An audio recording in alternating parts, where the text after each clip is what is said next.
Si je vous demande quels sont les projets européens les plus impressionnants, vous lèverez peut-être les yeux au ciel et vous n'aurez pas tort, car l'Europe agit partout et ce, même dans l'espace. Aujourd'hui, on quitte la terre ferme pour aller dans les étoiles.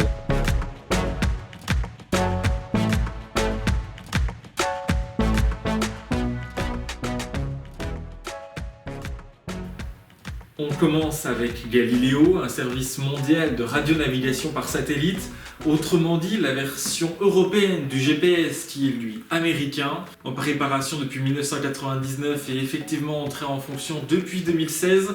Il est 10 fois plus précis que son cousin outre-Atlantique, un avantage qui fait la différence, pas tant pour le GPS d'une voiture que pour les nouveaux usages de la géolocalisation, c'est-à-dire dans l'agriculture, les transports ou dans l'internet des objets par exemple. En 2025, une nouvelle génération de satellites devrait même le rendre encore meilleur avec une précision cette fois-ci décimétrique, c'est-à-dire qu'à 10 cm près, des satellites se trouvant à près de 23 000 km de la Terre pourront se dire où se trouve le collier géolocalisé de ton chat, ou par exemple diriger les voitures autonomes sur les autoroutes du futur.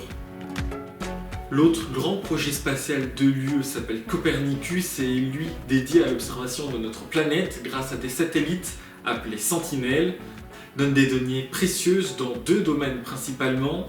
Déjà dans l'observation de notre planète, notamment pour étudier les effets du changement climatique avec par exemple la montée des eaux, la pollution ou encore la déforestation.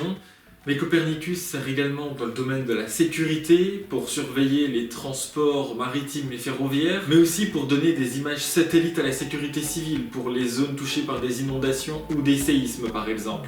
Et ce, que ce soit en Europe ou dans le reste du monde. Dans son histoire, l'Europe a beaucoup été attachée à l'étude des étoiles, et que ce soit Copernicus ou Galileo, ce sont deux hommages à deux très illustres astronomes européens qui ont été à l'avant-garde à leur époque. Un hommage au passé, mais un investissement pour l'avenir, car si près de 20 milliards d'euros ont été dépensés depuis le lancement de ces deux programmes, c'est près de 90 milliards d'euros qui sont attendus en retombées positives pour l'économie européenne, grâce aux nouvelles innovations qui seront produites par ces services de géolocalisation, des programmes spatiaux mais aux retombées bien réelles sur la terre ferme. Ces programmes spatiaux ne sont possibles que parce que l'Europe est unie, que ce soit grâce à l'Union Européenne comme grâce à l'Agence Spatiale Européenne. Une union nécessaire car aucun pays ne pourrait dépenser autant s'il était seul. Et pourtant, ces enjeux sont hyper stratégiques car grâce à ça, l'Europe ne dépend pas du bon vouloir d'un autre pays pour ses données satellites. L'autonomie européenne dans l'espace, ce n'est pas une légende, c'est aussi ça, l'Europe au quotidien.